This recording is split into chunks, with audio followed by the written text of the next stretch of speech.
एक सवाल जो अक्सर हम सबको परेशान करता है कि जिस मोबाइल डेटा के लिए पूरे पैसे दिए हैं वो दिन खत्म होते ही अचानक गायब क्यों हो जाता है।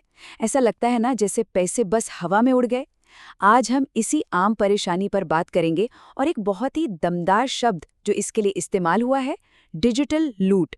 ये वो सवाल है जो शायद हम सब ने कभी ना कभी जरूर सोचा होगा, है ना। रात के 12 बजते हैं और आपका सारा बचा हुआ डेटा जिसके लिए पूरे पैसे दिए गए थे वो बस गायब हो जाता है।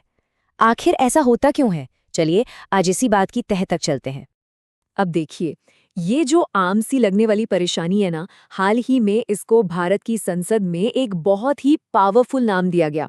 सांसद राघव चड्ढा ने इसे कहा सिस्टमैटिक डिजिटल लूट।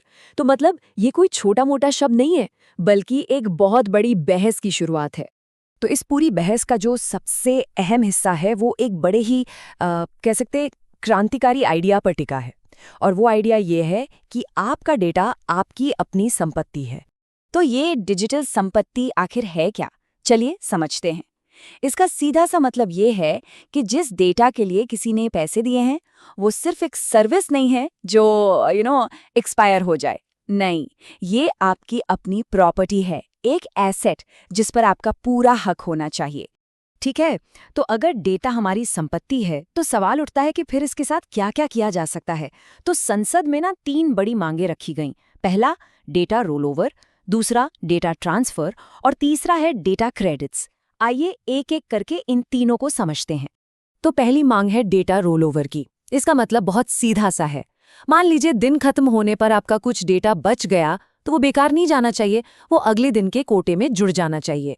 सीधी सी बात है, पैसे तो पूरे दिए हैं ना। अब जो दूसरी मांग है वो तो और भी इंटरेस्टिंग है। आइडिया ये है कि लोगों को अपना बचा हुआ डेटा अपने परिवार वालों को या दोस्तों को ट्रांसफर करने की इजाजत हो, बिल्कुल वैसे ही जैसे हम एक दूसरे को पैसे भेजते हैं। और फिर आती है तीसरी मांग। ये उन लोगों के लिए है जो अक्सर अपना पूरा डेटा यूज नहीं कर पाते। तो सुझाव ये है कि अगर किसी का डेटा लगातार बच रहा है तो अगले रिचार्ज पर उसे डिस्काउंट मिलना चाहिए या फिर एक क्रेडिट, मतलब जो इस्तेमाल नहीं हुआ उसके पैसे एक तरह से एडजस्ट हो जाएं। अच्छा, डेटा की बात तो हो गई, पर इसके अलावा एक और बहुत बड़ा मुद्दा उठाया गया और इसे तो संसद में स्कैम तक कहा गया। ये मुद्दा है 28 दिन वाले रिचार्ज प्लान का। जरा इस पे गौर कीजिए। कंपनियां प्लान बेचती हैं महीने भर का बोलकर, लेकिन उसकी वैलिडिटी होती है सिर्फ 28 दिन, जबकि हम सब जानते हैं महीना तो 30 या 31 दिन का होता है। अब ये जो 2-3 दिन का फर्क है ना, सुनने में छोटा लगता है, पर असल में जेब पर इसका बहुत बड़ा असर पड़ता है। और असर क्या है, ये देखिए। इस 28 दिन के साइकिल की वजह से ना एक साल में 12 नहीं बल्कि 13 बार रिचार्ज करवाना पड़ता है। सीधा सीधा मतलब है कि हर साल एक एक्स्ट्रा महीने का पैसा हमारी जेब से जाता है। चलिए अब आते हैं तीसरे और आखिरी मुद्दे पर। यह हमारी कनेक्टिविटी से जुड़ा एक बहुत ही जरूरी सवाल है और वो है कॉल रिसीव करने का अधिकार। तो संसद में ये मांग रखी गई कि भाई अगर किसी का रिचार्ज खत्म हो भी जाए तो भी उसकी इनकमिंग कॉल और एसएमएस सर्विस बंद नहीं होनी चाहिए, कम से कम 1 साल तक तो बिल्कुल नहीं। और इसके पीछे का तर्क बहुत सीधा है, ताकि जो कम आय वाले लोग हैं उन पर बोझ ना पड़े और वो दुनिया से पूरी तरह कट ना जाएं। तो सवाल ये है कि अगर ये सारी मांगें मान ली जाती हैं तो एक आम मोबाइल यूजर के लिए आखिर बदलेगा क्या? चलिए एक नज़र में देखते हैं कि इसका असर क्या होगा। ये देखिए, यहाँ सब कुछ एक साथ है।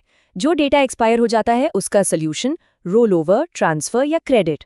28 दिन वाली वैलिडिटी की जगह पूरे कैलेंडर महीने वाले प्लान, और सर्विस बंद होने की जगह 1 साल तक इनकमिंग कॉल और एसएमएस चालू रहे। अगर ये सब लागू हो जाए तो ये वाकई एक बहुत बड़ी राहत की बात होगी। और आखिर में ये पूरी बातचीत हमें एक बहुत बड़े सवाल पर लाकर खड़ा कर देती है। क्या डेटा को भी पैसों की तरह ही ट्रीट किया जाना चाहिए?